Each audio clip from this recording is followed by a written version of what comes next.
Okay then welcome back and हम लोग फिर बात करेंगे अब second part of this numerical of solid state नी।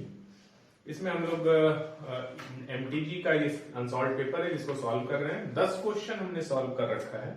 अब हम 11वें क्वेश्चन से शुरू करेंगे। 11th क्वेश्चन से इस वीडियो में पार्ट शुरू होगा। 11th क्वेश्चन कहता है कि a metal has FCC lattice. Metal जो है उसका एक मेटल एम है, ये एफसीसी लैटिस में पैक हो रहा है। चलो भाई, edge length of unit cell A, edge length दिया हुआ है 404 पिकोमीटर। पिकोमीटर को अगर हम मीटर में बदलना चाहें या सेंटीमीटर में, हम देखेंगे कि हमको डेंसिटी किस में दिया हुआ है, उस हिसाब से इसका हम कन्वर्जन करेंगे। तीसरा जो है, इसकी डेंसिटी दी हुई है, डेंसिटी इज 2.72 ग्राम पर सेंटीमीटर क्यूब। मोलर मास निकालना है मेटल का, मोलर मास m की वैल्यू निकालनी है, मोलर मास क्वेश्चन में निकालना है। फिर से मैं क्वेश्चन पढ़ देता हूं। Metal has FCC lattice, edge length of unit cell is 404 picometer, the density of metal is 2.72 gram per centimeter cube, the molar mass of the metal is, molar mass निकालना है। एफसीसी है तो Z की value FCC में कितनी हो जाएगी, 4 हो जाएगी। अब यहाँ पे एक ही चीज ध्यान रखनी होती है, ये A की यूनिट और इस डेंसिटी में यहाँ पे जो वॉल्यूम वाला पार्ट है उसमें जो लेंथ की यूनिट है वो सेंटीमीटर में, तो मैं इसको भी सेंटीमीटर में कर दूंगा। 404 into 10 to the power -10 centimetre, या 4.08 इंटू 10 पावर -8 कर सकते हैं। अब डेंसिटी का फार्मूला मुझे पता है, Zm upon Na into A cube।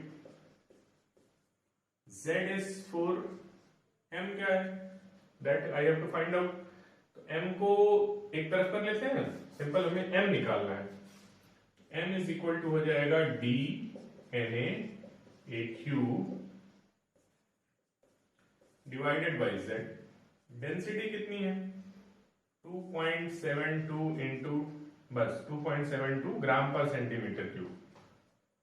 चलिए Na है 6.022 into 10 to the power 23। A cube 404 into 10 to the power -10 का power 3 divided by Z। Z की वैल्यू 4 है। जब आप इसको सॉल्व करेंगे तो मोलर मास आएगा और ये आएगा ग्राम पर मोल में, ये ध्यान रखिएगा, क्योंकि डेंसिटी किसमें है, ग्राम में। ठीक है, तो ये यूनिट ही मेन इसमें कन्वर्जन का है। You will solve it. इसको लिखा 27, एल्यूमिनियम है ये, तो 27 ग्राम पर मोल आएगा इसका आंसर। नेक्स्ट क्वेश्चन देखते हैं, 12th क्वेश्चन। ऐसे प्रश्न में जहां पे भी डेंसिटी है, यूनिट को विशेष तौर पे ध्यान रखना है, बाकी चीजें तो डाटा उसमें फिल करनी है। 12वां प्रश्न क्या कहता है, the number of carbon atom per unit cell of diamond unit cell. चलिए अब देखो, डायमंड जो यूनिट सेल है, डायमंड की जो पैकिंग है वो जानना पड़ेगा, तब तो आप यूनिट सेल में कार्बन एटम बता पाएंगे एक यूनिट सेल में। तो इसका जो स्ट्रक्चर होता है वो ZnS टाइप का होता है, और ZnS के स्ट्रक्चर में और इसमें अंतर सिर्फ ये है कि यहां पर जो सल्फर है उसकी जगह कार्बन होगा, यानी जो क्लोजेस्ट पैकिंग होगी वहां पे भी कार्बन होगा, जो वायर्ड होगा वहां पे भी कार्बन होगा। इस ZnS का पहले स्ट्रक्चर जान लीजिए। जिंक ब्लेंड जो स्ट्रक्चर है उसमें सल्फर जो है वो एफसीसी लैटिस में पैक होता है। ये स्ट्रक्चर हम लोग पिछले वीडियो में पढ़े हुए हैं। तो एफसीसी है और इसमें नंबर ऑफ एटम कितने हो जाएंगे, 4, और ये अल्टरनेट टेट्राहेड्रल वायर्ड में अवेलेबल रहता है। अल्टरनेट टेट्राहेड्रल वायर्ड, तो टोटल टेट्राहेड्रल वायर्ड 8 होगा, तो उसमें 4 ये भी हो गया, यानी इसका जो फार्मूला यूनिट आएगा एक यूनिट सेल में वो हो जाएगा 4ZnS। अब कोऑर्डिनेशन नंबर भी देखेंगे आप, तो दोनों का कोऑर्डिनेशन नंबर भी 4 आएगा, दोनों का। ठीक है, अब इसमें होगा क्या कि जहां कार्बन है यहां जिंक की जगह भी कार्बन हो जाएगा, यानी वायर्ड में भी कार्बन जाएगा और यहां पर भी कार्बन जाएगा। तो total number of atom ZnS का 4 Zn आता था, 4s आता था। अब यहाँ कार्बन 4 Zn की जगह आ जाएगा और यहाँ पे 4 सल्फर की जगह आ जाएगा, तो टोटल नंबर ऑफ कार्बन कितने हो जाएंगे? 8 कार्बन एटम्स। ठीक है जी, ये आएगा इसका आंसर एक्चुअली। और कोऑर्डिनेशन नंबर तो 4 होगा ही, टेट्राहेड्रली अरेंज होगा डायमंड में कार्बन। तो ये थोड़ा सा ध्यान रखना है कि जिंक का स्ट्रक्चर जिंक ब्लेंड में कैसा है। एक ऊर्जाइड स्ट्रक्चर भी है, उसकी भी बात हमने पिछले लेक्चर में की हुई है, जिसमें स्ट्रक्चर ऑफ आयनिक कंपाउंड किया हुआ है, तो उसमें थोड़ा सा अंतर आता है दोनों। 13th क्वेश्चन देखते हैं। मेटल क्रिस्टलाइजेस, अगेन देखा गया, a metal crystallizes with face centered cubic lattice, FCC है, तो Z की वैल्यू तो 4 हो जाएगी। Z क्या हो जाएगा? 4। Edge length of unit cell is 408, A is 408 picometre. Diameter of metal atom चाहिए, डायमीटर चाहिए इनको, तो diameter will be equal to 2r, यानी इनको R चाहिए। ठीक है जी, तो R कैसे निकालेंगे? A और R का रिलेशनशिप हमने पढ़ा हुआ है। FCC अगर लैटिस है तो जो फेस होगा उसमें जो फेस डायगोनल होगा, इसमें 3 एटम एक दूसरे को टच करेंगे, यानी √2a is equal to 4r। अब यहां से R हम निकाल लेंगे, R is equal to √2a by 4। ठीक है, अब A की वैल्यू दी हुई है, √2a की वैल्यू होगी 1.414 इंटू 408 डिवाइडेड बाई 4, इससे इसको काट दो 102। ये क्या आएगा? ये पिकोमीटर में आएगा, ये R की वैल्यू है, तो diameter will be equal to 2r is equal to 1.414 into 102 into 2। This much picometre will be your answer. तो ये आसानी से आप सॉल्व कर लेंगे, और जो इसका आंसर आएगा नियर अबाउट वो आएगा 288 पिकोमीटर। ठीक है जी, the number of, next question हम लोग बात करते हैं।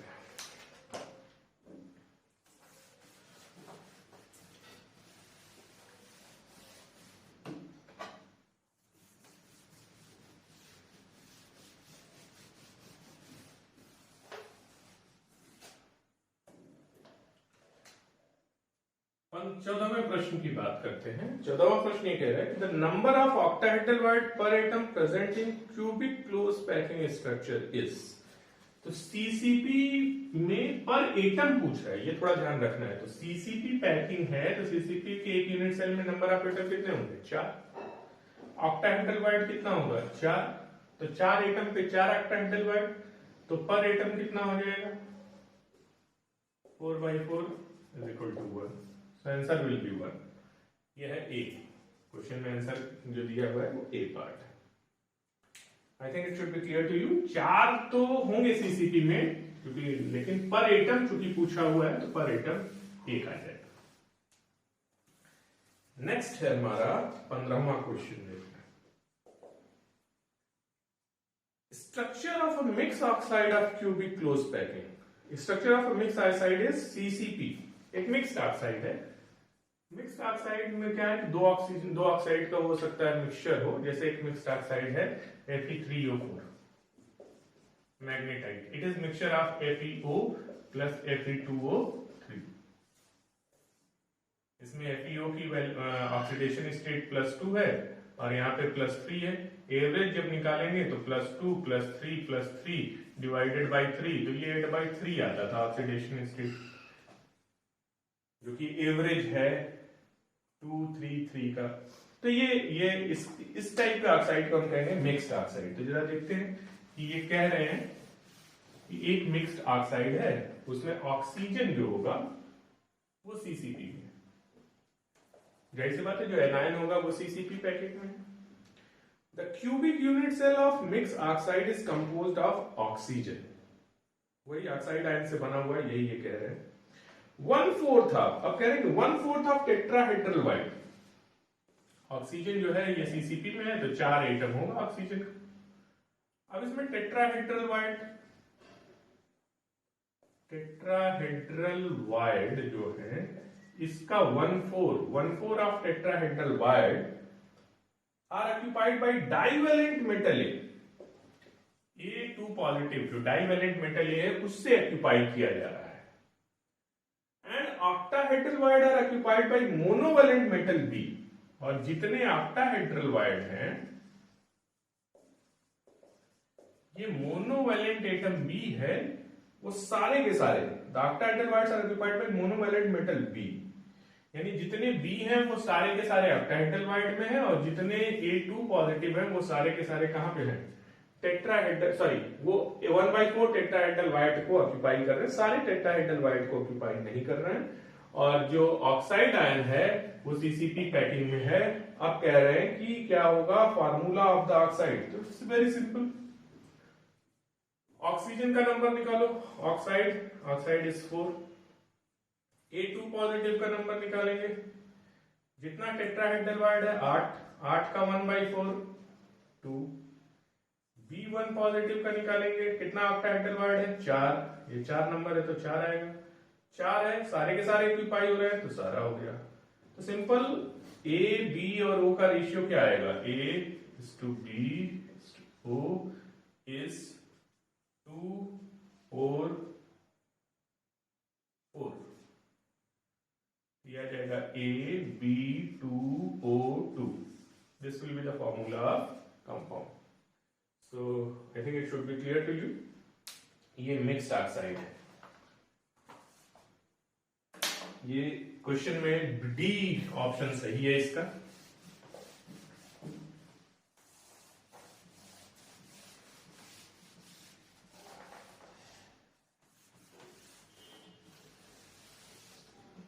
और ये प्रश्न पूछा गया था मेंस में, यही मेंस में पूछा हुआ है 2012 में। मेंस और नीट का लेवल लगभग सेम है, तो मेंस के क्वेश्चन आप नीट के लिए कर सकते हैं।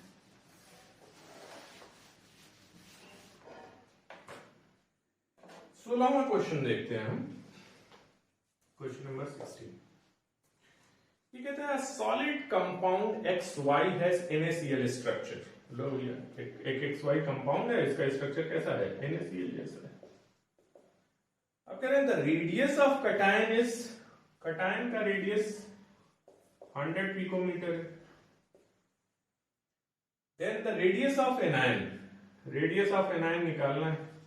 अब सिंपल ये रेडियस रेशियो रूल का क्वेश्चन है कि NaCl टाइप की जो पैकिंग होगी उस NaCl टाइप के पैकिंग में radius of cation upon radius of anion का जो रेंज होता है वो 0.414 से 0.732 के बीच में होता है, तो it will be equal to 0.414।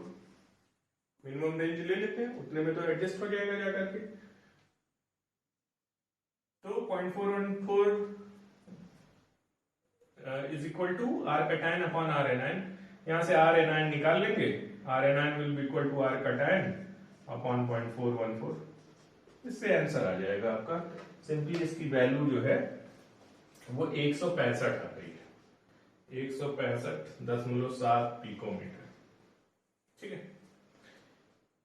Next question है, ये भी मेंस में पूछा हुआ प्रश्न है।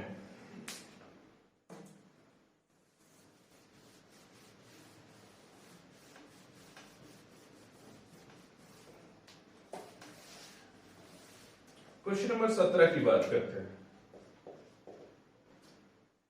AB crystallizes in body-centered cubic lattice with edge length A। AB है और ये BCC में क्रिस्टलाइज हो रहा है और उसका एज लेंथ A है, और वो एज लेंथ की वैल्यू है 387 picometre. The distance between two oppositely charged ion in the lattice, यानी दो अपोजिटली चार्ज आयन के बीच में जो डिस्टेंस है वो पूछा जा रहा है, ए दिया हुआ है। बीसीसी अगर आप देखेंगे तो बीसीसी में क्या पैकिंग होती है वो जान लें, फिर अपने आप डिस्टेंस आप निकाल लेंगे। बीसीसी जब भी आयनिक क्रिस्टल पैकिंग आप देखेंगे तो एक बॉडी के सेंटर में होगा और जो एनायन हो, ये कटायन होगा, और जो एनायन होंगे वो कॉर्नर पे होंगे, और सारे कॉर्नर वाले इस सेंटर वाले को टच करेंगे बीसीसी। तो ये बॉडी डायगोनल पे कटायन होगा, यहाँ एक एनायन होगा, यहाँ एक एनायन होगा, सिंपल ये। अब कटायन का क्या पूछा जा रहा है, 17 question.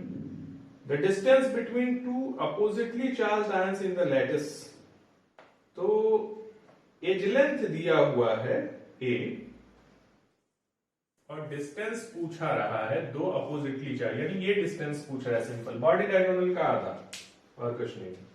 You simply have to find out the distance, body diagonal का आधा। तो body diagonal होता है distance will be equal to half of body diagonal।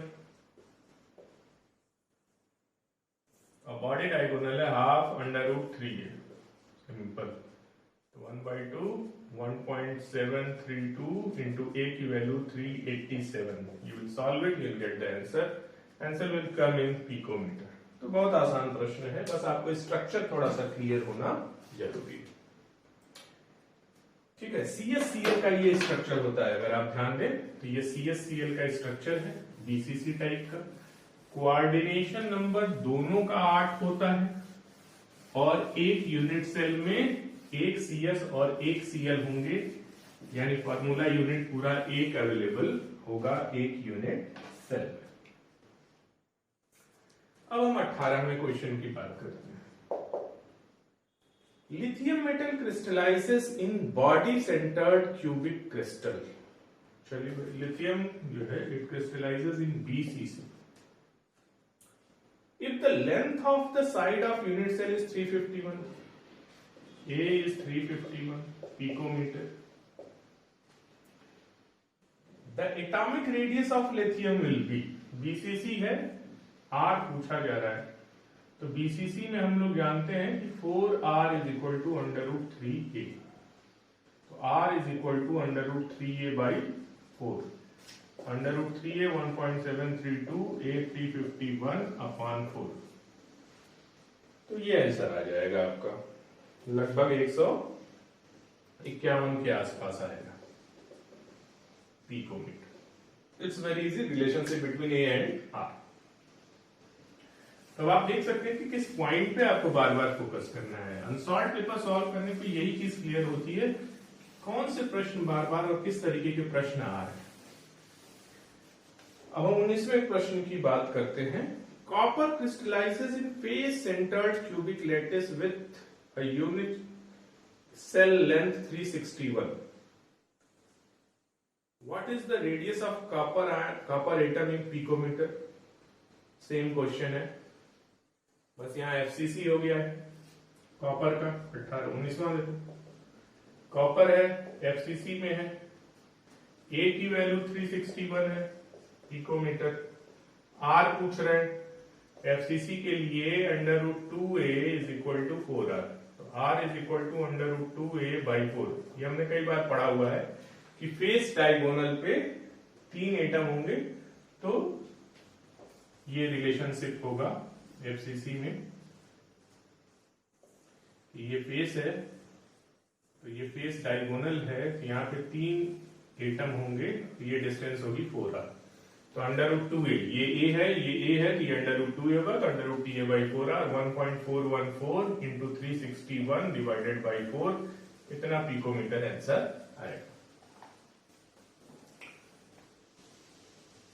अब 20वां क्वेश्चन जरा हम लोग देखते हैं। 20वां question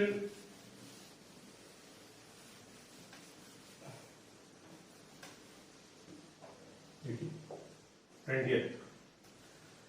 Which of the following statement is not correct? Theoretical है, पढ़ लेते हैं। The number of carbon atom in a unit cell of diamond is 8। ये तो सही है, मैंने पढ़ा है कि डायमंड का ये पार्ट जो है, डायमंड का जो स्ट्रक्चर होता है वो ZnS का स्ट्रक्चर होता है। बस Zn की जगह भी कार्बन होगा, सल्फर की जगह भी कार्बन होगा, तो इसका भी नंबर 4 आएगा, इसका भी नंबर 4 आएगा, क्योंकि इसके स्ट्रक्चर में ये FCC पैकिंग करता है और ये अल्टरनेट टेट्राहेड्रल में रहता है, अल्टरनेट टेट्राहेड्रल वाइड। दोनों का ही कोऑर्डिनेशन नंबर 4 होता है। नंबर ऑफ एटम भी 4 4 होगा, तो दोनों मिला के कितना हो जाएगा 8। चलिए, the number of Bravais lattice in which crystal can be categorised as 14। बहुत सही है, ब्रेवियस लैटिस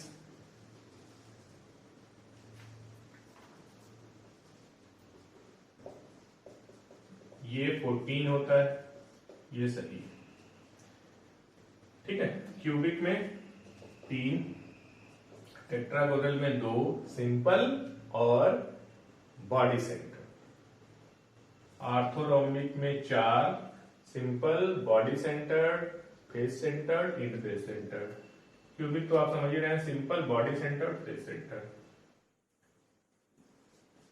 मोनोक्लिनिक में 2 होगा, मोनोक्लिनिक में 2 होगा, एक सिंपल होगा और दूसरा इंड सेंटर्ड होगा। यहाँ देखिए सिंपल और बॉडी सेंटर्ड है, यहाँ सिंपल और इंड सेंटर्ड है, और फिर बाकी सब में एक एक होगा। ये तीनों में एक, एक और एक, और इस तरीके से टोटल कितना होगा 14 होगा। तो ये आपको मेमोराइज करना है, इनके पैरामीटर भी आपको मेमोराइज करने हैं। इसका हमने ट्रिक बताते हुए एक वीडियो बनाई है, जिसको आप बहुत आसानी से देख सकते हैं। 20वां हो गया। अब बात करेंगे हम 21 क्वेश्चन नंबर की। 21 देखते हैं, with which one of the following elements silicon should be docked so as to give p type of semiconductor। अब सिलिकॉन को p टाइप चाहिए, तो 13 नंबर सिलिकॉन या जर्मेनियम में अगर 13th ग्रुप का मिला देंगे तो p टाइप मिलेगा, 15th मिला देंगे तो n टाइप मिलेगा। तो p टाइप में क्या क्या है, बोरान है, एल्युमिनियम है, गैलियम है, इंडियम है, थैलियम है, हैलियम है। 15th में क्या है, नाइट्रोजन है, फास्फोरस है, आर्सेनिक है, एंटीमनी है, बिस्मथ है। तो आर्सेनिक फास्फोरस मिला तो एन टाइप में लगेगा। तो पी टाइप के लिए हमको बोरान, बोरान आंसर में दिया हुआ, तो बोरान हम मिला देंगे, boron, aluminium, gallium, indium, thallium. यहां पर होल क्रिएट हो जाएंगे अगर पी टाइप ऑफ सेमीकंडक्टर बनता है तो। 22वां क्वेश्चन देखते हैं।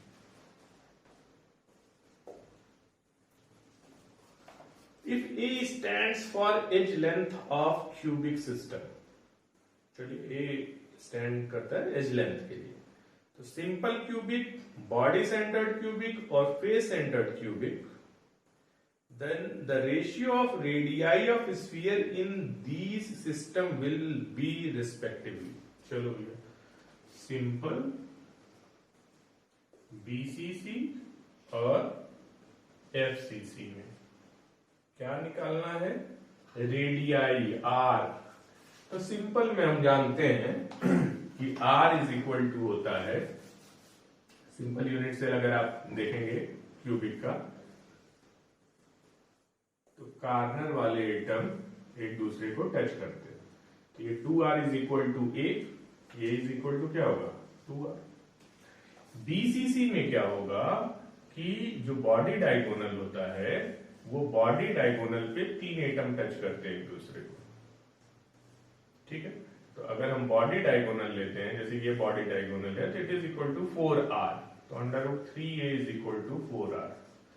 और एफसीसी में जो फेस डायगोनल है, √2a is equal to 4r। अब यहां पे r इज इक्वल टू हो जाएगा a/2, r is equal to √3a/4 और r is equal to √2a/4। अब इसका रेशियो निकालना है, तो a तो कैंसिल आउट हो गया, ये आ जाएगा 1/2 इज टू √3/4 इज टू √2/4। 2 से डिवाइड कर दो, ये आ जाएगा 1 इज टू √3/2 इज टू √2/2। लेकिन ये ऑप्शन है कहीं नहीं, ये ऊपर वाला ऑप्शन है, ये वाला, ये सीधे सीधे यहाँ ए भी लिखा हुआ है।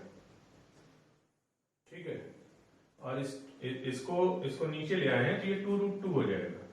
ये 4 है ना, तो ऊपर √2, नीचे √2 से मल्टीप्लाई कर देंगे और फिर 2 से कैंसिल कर देंगे, तो ये आ जाएगा 1/2√2।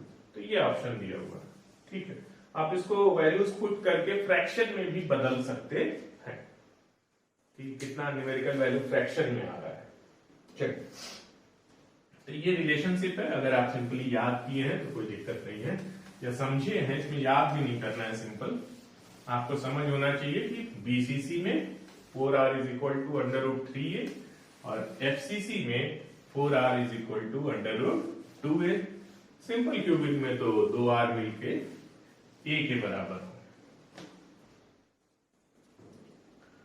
The fraction of total volume occupied by, 23वां question, the fraction of total volume occupied by atom present in simple cubic. 23 देखिए, अब ये पाई बाई के फॉर्म में आंसर दिया हुआ है, π/4 π/, तो इसका आंसर π/6 है। आप निकाल भी सकते हैं अगर आपको नहीं याद है तो। सिंपल क्यूबिक अगर आप देखेंगे तो सिंपल क्यूबिक जो यूनिट सेल है वो कुछ इस तरीके का है, ठीक है। यहां पर a is equal to 2r के बराबर होगा सिंपल क्यूबिक में, ठीक है।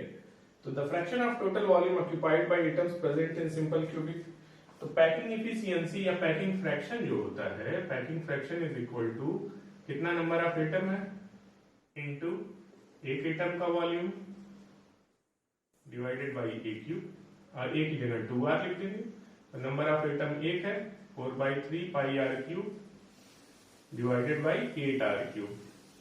r³ से r³ कैंसिल हो जाएगा, 4 से ये हो जाएगा 2, आंसर आएगा आपका π/6, ठीक है। इसकी वैल्यू हो जाएगी 58.4 या 0.584, परसेंटेज में निकालेंगे तो 58.4 है, ठीक है। पैकिंग फ्रैक्शन में होता है, पैकिंग इफिशियंसी 100 से मल्टीप्लाई कर देंगे। तो ये क्वेश्चन नंबर क्या है, 23। अब हम बात करेंगे क्वेश्चन नंबर 24 की। 24 क्वेश्चन बड़ा अच्छा क्वेश्चन है, एनसीईआरटी का क्वेश्चन है।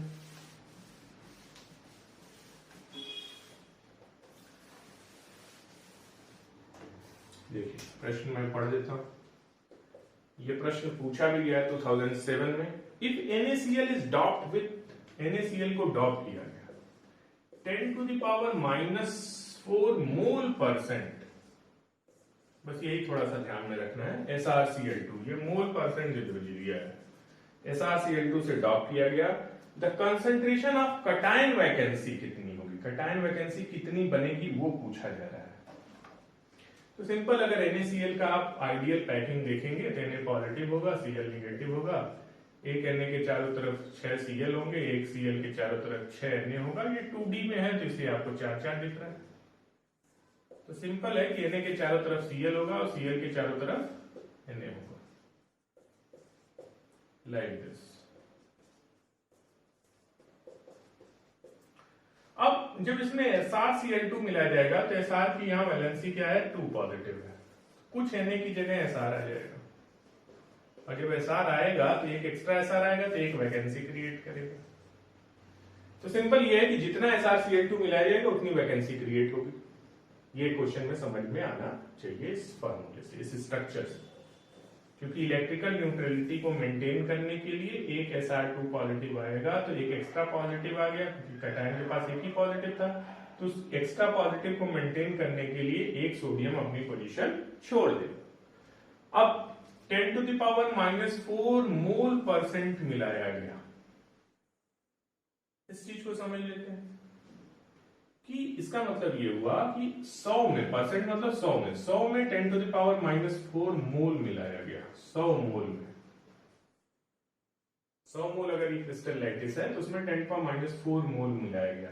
अब क्वेश्चन में जो आंसर दिया हुआ है वो आंसर दिया पर मोल में, तो 100 मोल में इतना मिलाया, और जितना मिलाया उतनी ही वैकेंसी भी क्रिएट हुई, क्योंकि यहां आपने देख लिया, यानी जो वैकेंसी कटायन की क्रिएट हुई वो कितनी हुई, 10⁻⁴ मोल। लेकिन ये कितने में क्रिएट हुई, 100 में। तो एक में कितनी क्रिएट होगी, एक में 10⁻² क्रिएट होगी। 100 में इतना मोल क्रिएट हुई तो एक में कितना होगी, 10⁻² मोल पर मोल, ठीक है। ये मोल में दिया हुआ है ना, तो हम इसको किस में कन्वर्ट कर देंगे, नंबर में। तो नंबर में कन्वर्ट करेंगे तो Na से मल्टीप्लाई कर देंगे, यानी 6.022 इंटू 10⁻23 इंटू 10⁻2 पर मोल।